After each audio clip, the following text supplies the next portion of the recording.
സ്വാസികയും സ്വാസിക അമ്മ ഇതിനകത്ത് ഒരു 3-അംഗ സമിതിയെ തീരുമാനിച്ചിരിക്കുന്നു. അവർ അന്വേഷിച്ച കാര്യങ്ങളൊക്കെ കണ്ടെത്തിയ ശേഷമായിരിക്കും നടപടി ഉണ്ടാകുക എന്നാണ് നേരത്തെ അൻസിബ, സമിതിയിലുള്ള നടി അൻസിബ പറഞ്ഞത്. ഇതിപ്പോ ഷൈൻ ടോം ചാക്കോയാണ് എന്നുള്ള ഒരു പരാതി തന്നെ വ്യക്തമായി വന്നിരിക്കുന്ന ഒരു സാഹചര്യത്തിൽ സ്വാഭാവികമായിട്ടും സിനിമാ മേഖലയിലുള്ളവർ, നിങ്ങളെ അടക്കമുള്ളവരൊക്കെ എന്താണ് പറയുക എന്നുള്ളതായിരിക്കുമല്ലോ എല്ലാവരും ഉറ്റുനോക്കുക.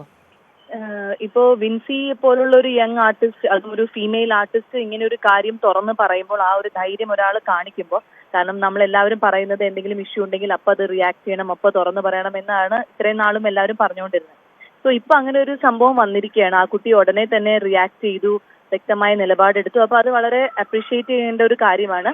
ആൻഡ് അത് കൃത്യമായ ഒരു പേരടക്കം ഭയമില്ലാതെ പറഞ്ഞ സ്ഥിതിക്ക് ആ കുട്ടിക്ക് വേണ്ട ഒരു നീതി, ആ കുട്ടിക്ക് മാത്രമല്ല പൊതുവെ സിനിമാ മേഖലയിൽ വേണ്ട ഒരു നീതി നമ്മൾ ഇനി പ്രതീക്ഷിക്കുന്നു. അതിന് വേണ്ടപ്പെട്ട ആളുകൾ ആരാണോ, പ്രൊഡ്യൂസേഴ്സ് ആണെങ്കിൽ അവർ, ഡയറക്ഷൻ ഡിപ്പാർട്ട്മെന്റിലുള്ളവരാണെങ്കിൽ അങ്ങനെ, അല്ലെങ്കിൽ മൊത്തം സെറ്റർണിറ്റിയിൽ ആരൊക്കെയാണ് എന്തൊക്കെയാണ് ചെയ്യേണ്ടതെന്ന് പറഞ്ഞാൽ വ്യക്തമായിട്ട് ഇപ്പൊ പേര് സഹിതം കിട്ടിയ സ്ഥിതിക്ക് അവര് അതിനുള്ള നിയമ നടപടികൾ എടുക്കണം.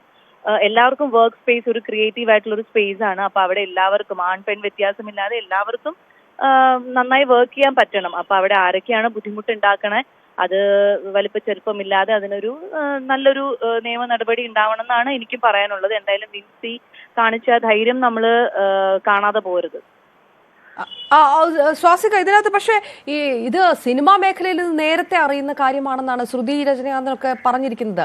ഈ പുറത്തോട്ട് മാധ്യമങ്ങളിലേക്ക് സിനിമാ വിഷയങ്ങളൊക്കെ എത്തുന്നത് അവിടെ ഒരു പരിഹാരവും ഇല്ലാതാകുമ്പോൾ, പറഞ്ഞ് മതിയാകുമ്പോൾ, അല്ലെങ്കിൽ വിൻസിയെ പോലുള്ളവർക്കൊക്കെ അവസരങ്ങളൊക്കെ നിഷേധിക്കപ്പെടുന്ന രീതിയിലേക്കൊക്കെ പോകുമ്പോഴാണല്ലോ ഇതൊക്കെ പുറത്തോട്ട് എത്തുന്നത്. അത്ര എളുപ്പത്തിൽ ഇതൊക്കെ അങ്ങ് പരിഹരിക്കപ്പെടുമെന്നുള്ള പ്രതീക്ഷയുണ്ടോ? ഇപ്പോ മുൻപ് പറഞ്ഞത് ശരി, ചിലപ്പം ആരാണ് എന്താണ് വ്യക്തമായിട്ടുള്ളത്, അതില്ല, അങ്ങനെയില്ല, ഇങ്ങനെയില്ല, അങ്ങനെയൊക്കെ പല പല എക്സ്ക്യൂസുകൾ ആൾക്കാർ പറയുന്നുണ്ടാവും.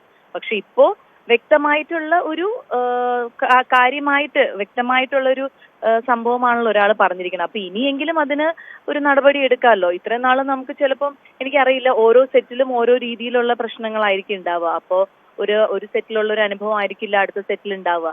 അപ്പൊ അതുകൊണ്ട് ചിലപ്പോൾ ആ ഒരു കൺഫ്യൂഷൻസ് ഉള്ളത് കൊണ്ടാണോ എന്തുകൊണ്ടാണോ അതിന് കൃത്യമായിട്ടുള്ള നടപടികൾ എടുക്കാത്തത് നമുക്കറിയില്ല. പക്ഷെ ഇപ്പോൾ ഒരു പരാതി പ്രോപ്പറായിട്ട് അതിന്റെ രീതിയിൽ മുന്നോട്ട് പോകുമ്പോൾ തീർച്ചയായിട്ടും നടപടി എടുത്തല്ലേ പറ്റൂ. സ്വാസികയും ഷൈനോടൊപ്പം അഭിനയിച്ചിട്ടുള്ള ഒരാളാണ് വിവേകാനന്ദൻ വൈറലാണെന്ന സിനിമയിൽ. അപ്പൊ ഇത്തരത്തിലുള്ള എന്തെങ്കിലും ദുരനുഭവം നേരിട്ടിരുന്നോ? ഇല്ല, അതാണ് ഞാൻ മുൻപ് ഒരു ഇന്റർവ്യൂവിൽ ഇപ്പൊ പറഞ്ഞത്. എനിക്ക് പേഴ്സണലി അങ്ങനെ ഷൈൻ്റെ അടുത്തുനിന്ന് ഒരു ദുരനുഭവം ഉണ്ടായിട്ടില്ല. ഞങ്ങളുടെ പ്രൊമോഷന്റെ സമയത്ത് കമൽ സാർ പല ഇന്റർവ്യൂസിലും പറഞ്ഞിട്ടുണ്ട്, ഷൈൻ്റെ സഹകരണം കൊണ്ടാണ് ആ സിനിമ വളരെ പെട്ടെന്ന് പറഞ്ഞ സമയത്തിനുള്ളിൽ തീർക്കാൻ പറ്റിയത്. കാരണം കൃത്യസമയത്ത് ഇപ്പൊ 7 മണിക്ക് ഷോട്ടെങ്കിൽ 7 മണിക്ക് വരിക, കൃത്യമായിട്ടുള്ള കാര്യങ്ങൾക്ക് സഹകരിച്ച് അങ്ങനെ വളരെ നല്ല രീതിയിലാണ് നമ്മൾ ആ ഒരു 35 ദിവസം വർക്ക് ചെയ്തത്. അപ്പൊ എനിക്ക് പേഴ്സണലി ഷൈൻ്റെ അടുത്തുനിന്ന് അങ്ങനത്തെ ഒരു രീതിയിലുള്ള അനുഭവം ഉണ്ടായിട്ടില്ല. ആ സെറ്റിലും അങ്ങനെ ആരും ബുദ്ധിമുട്ടുകൾ അല്ലെങ്കിൽ പ്രശ്നങ്ങൾ കാരണം ഷൂട്ട് നിർത്തിവെക്കുക അങ്ങനത്തെ ഒരു സാഹചര്യം ഞങ്ങൾക്ക് ആർക്കും ഉണ്ടായിട്ടില്ല. പക്ഷെ ഞാൻ ഒരിക്കലും പറയുന്നില്ല അതുകൊണ്ട് എനിക്ക് ഉണ്ടായിട്ടില്ല, അതുകൊണ്ട് അങ്ങനെ ഒരു സംഭവമേ നടക്കാൻ പോകുന്നില്ല എന്ന് എനിക്ക് എന്തായാലും പറയാൻ പറ്റില്ല. കാരണം ഇപ്പോ വിൻസി വളരെ ശക്തമായിട്ട് അതിന് പറഞ്ഞ സ്ഥിതിക്ക് അങ്ങനെ ആ കുട്ടിക്ക് അനുഭവം ഉണ്ടായിട്ടുണ്ടാവും. അവര് വളരെ ബുദ്ധിമുട്ട് അനുഭവിച്ചുകൊണ്ടാണ് അവരത് പറയുന്നത്. അപ്പോൾ തീർച്ചയായിട്ടും എല്ലാവരും അതിന് സപ്പോർട്ട് ചെയ്തേ പറ്റൂ. ഓക്കെ, നന്ദി. നടി സ്വാസികയാണ്. തനിക്ക് ഷൈൻ ടോം ചാക്കോയിൽ നിന്ന് അത്തരം ഒരു ദുരനുഭവം ഉണ്ടായിട്ടില്ല. പക്ഷേ വിൻസി അലോഷ്യസ് ഇത്തരം ഒരു ശക്തമായ പരാതിയുമായിട്ട് വരുമ്പോൾ ആ പരാതിക്കൊപ്പം നിൽക്കുകയാണ് വേണ്ടത് എന്നുള്ളൊരു പ്രതികരണമാണ് നടത്തിയിരിക്കുന്നത്. നടി ശ്രുതി രജനീകാന്ത് കൂടി നമുക്കൊപ്പം ചേരുന്നു. ശ്രുതി, നേരത്തെ തന്നെ വിൻസിയുടെ വിഷയത്തിനകത്ത് പറഞ്ഞ ചില കാര്യങ്ങളൊക്കെ മാധ്യമങ്ങളിലൊക്കെ വന്നതാണ്. അതായത് നേരത്തെ ഈ പരാതികളൊക്കെ വിൻസി പറഞ്ഞതാണ്, അതുകൊണ്ടാണ് വിൻസിക്ക് സിനിമ കുറഞ്ഞത് എന്ന തരത്തിലുള്ള ഒരു ആരോപണമൊക്കെ പറഞ്ഞിരുന്നു ശ്രുതി.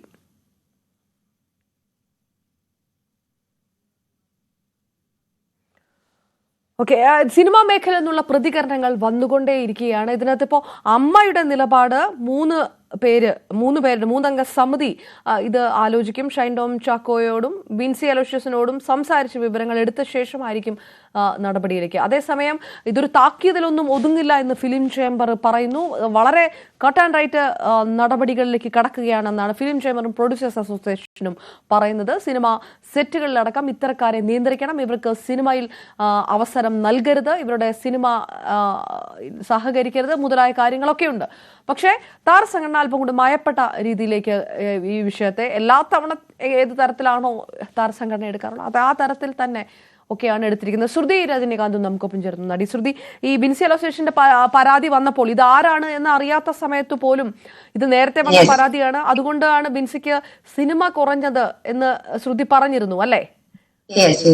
ഇപ്പൊ ഇത് ഷൈൻ ടോം ചാക്കോയാണ് എന്ന് അറിയുമ്പോൾ ഷൈൻ ഇപ്പോഴും പ്രധാനപ്പെട്ട പല പ്രോജക്റ്റുകളുടെയും ഭാഗമായിട്ട് നിൽക്കുന്ന ഒരാളാണ്. അപ്പോൾ ഇത് വ്യക്തമാണ്, ഇത് സിനിമാ മേഖലയ്ക്ക് അറിയാത്ത കാര്യമല്ലായിരുന്നു ബിൻസി പറഞ്ഞ ഈ നടൻ ആരാണ് എന്നുള്ളത്. അതെ, ഇപ്പം ഷൈൻ ടോം ചാക്കോ ആണെന്ന് പറഞ്ഞു. ഇപ്പം എന്നെ സംബന്ധിച്ചിടത്തോളം ഞാൻ അതിന് മുന്നേ സപ്പോർട്ട് പറഞ്ഞു. ഇപ്പൊ ആരാണെങ്കിലും ഹൂവർ ഇറ്റ് ഈസ് ചെയ്തത് റോങ് ആണ്. ഇപ്പൊ ഒരാൾക്ക് അൺകംഫർട്ടബിൾ ആയിട്ട് ഫീൽ ചെയ്തിട്ടുണ്ടെങ്കിൽ അത് ചെയ്തത് റോങ് ആണ്. ഇത് പിന്നെ ഇൻഡസ്ട്രിയിൽ എനിക്ക് തോന്നുന്നു വളരെ ചുരുക്കം വരെ വെളിയിൽ പറഞ്ഞിട്ടുള്ളൂ, അല്ലാതെ നടക്കുന്ന ഒരു കാര്യമാണ്. അപ്പൊ വെളിയിൽ പറഞ്ഞപ്പോൾ നമ്മള് ഒരു സ്ത്രീ എന്ന നിലയ്ക്ക് മാത്രമല്ല, ഇപ്പൊ അത് ഇപ്പം ഇതേ സമയത്ത് ഒരു പുരുഷനാണ് വന്ന് പറഞ്ഞിരുന്നെങ്കിലും ഐ വിൽ സപ്പോർട്ട്. കാരണം നമുക്കും ഏറെക്കുറെ അറിയാവുന്ന ഒരു റിയാലിറ്റിയാണ്. അപ്പം എല്ലാരും കൂടെ ഒരാളെ മാത്രം ക്രൂശിക്കുന്നത് കാണുമ്പോൾ കുറച്ച് ബുദ്ധിമുട്ടുണ്ടായിരുന്നു. ഇതുകൊണ്ട് ഈ പരാതി നേരത്തെ വിൻസി സിനിമാ മേഖലയിൽ പറഞ്ഞു, അപ്പോൾ അതിൽ പരിഹാരമുണ്ടായില്ല എന്ന് മാത്രമല്ല അതുകൊണ്ട് വിൻസിയെ പല സിനിമകളിൽ നിന്നും ഒഴിവാക്കി നിർത്തി. ഇത് ആർക്കെതിരെ പരാതി പറഞ്ഞോ അയാൾക്ക് വലിയ വലിയ പ്രോജക്റ്റുകളിലെല്ലാം ഇടം കിട്ടുകയും ചെയ്തു. അതാണ് സംഭവിച്ചത് അല്ലേ? അതെ, അതിനെപ്പറ്റി എനിക്ക് വലിയ ധാരണയില്ല. എനിക്ക് എന്റെ അറിവില് പരാതി നേരത്തെ കൊടുത്തിട്ടില്ല, ഇപ്പോഴാണ് കൊടുക്കുന്നത് എന്നാണ് ഞാൻ അറിഞ്ഞത്. എനിക്കറിയില്ല, പക്ഷെ എനിക്ക് അത്ഭുതമൊന്നുമില്ല.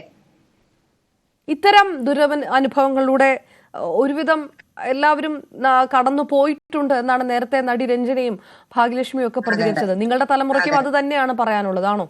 അതെന്താണെന്ന് അറിയാമോ, ഇതിനകത്ത് ഇപ്പൊ ഈ സംഭവം പറഞ്ഞപ്പോഴും പലരും വലിയ പബ്ലിക് ഫിഗേഴ്സ് ഉൾപ്പെടെ വന്നിട്ട് ഇത് വളരെ സാധൂകരിക്കാൻ ശ്രമിക്കുന്നുണ്ട്. ഇതൊക്കെ തമാശയല്ലേ എന്നൊക്കെയുള്ള രീതിയിൽ. അപ്പം ഇങ്ങനെയുള്ള ഒരു ഇടപെടലുകൾ കാരണമാണ് പിന്നെ ചിലര് സാഹചര്യം കൊണ്ട് നമ്മൾ കമ്മിറ്റ് ചെയ്തു, ആ ഒരു ക്യാരക്ടർ നമുക്ക് ചെയ്യണമെന്ന് വലിയ ആഗ്രഹമുണ്ട്, അത് കാരണം നിന്നു പോകുന്നവരുമുണ്ട്. അപ്പം അത് കാരണം നമ്മൾ നോ പറയും, പക്ഷെ നമ്മൾ റെസിസ്റ്റ് ചെയ്തിട്ട് കുഴപ്പമില്ല 2-3 ദിവസം അല്ലയോ വെച്ചിട്ട് നിൽക്കുന്നവരും ഉണ്ട്. അപ്പൊ അവരുടെ നിസ്സഹായാവസ്ഥയും നമ്മൾ മനസ്സിലാക്കേണ്ടതാണ് ആ ഒരു സാഹചര്യത്തിൽ.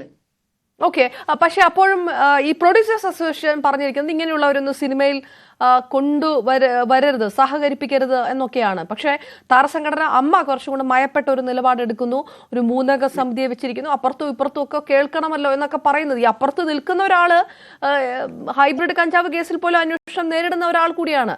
പക്ഷേ രണ്ടു വശവും കേട്ടിട്ടാണല്ലോ എന്ന് അമ്മ പറയുന്നിടത്ത് ഒരു മയപ്പെടുത്തലുണ്ട് എന്ന് തോന്നും. ഈ പറയുന്നത് പോലെ ചില സാഹചര്യങ്ങളിൽ കറക്റ്റാണ്, നമ്മൾ അപ്പുറവും ഇപ്പുറവും ഒക്കെ കേൾക്കണം. പക്ഷെ അതിൻ്റെ അകത്തെ സത്യാവസ്ഥ അറിഞ്ഞു വെച്ചുകൊണ്ട് അപ്പുറവും ഇപ്പുറവും കേൾക്കണോ എന്നുള്ളത് എനിക്കറിയില്ല.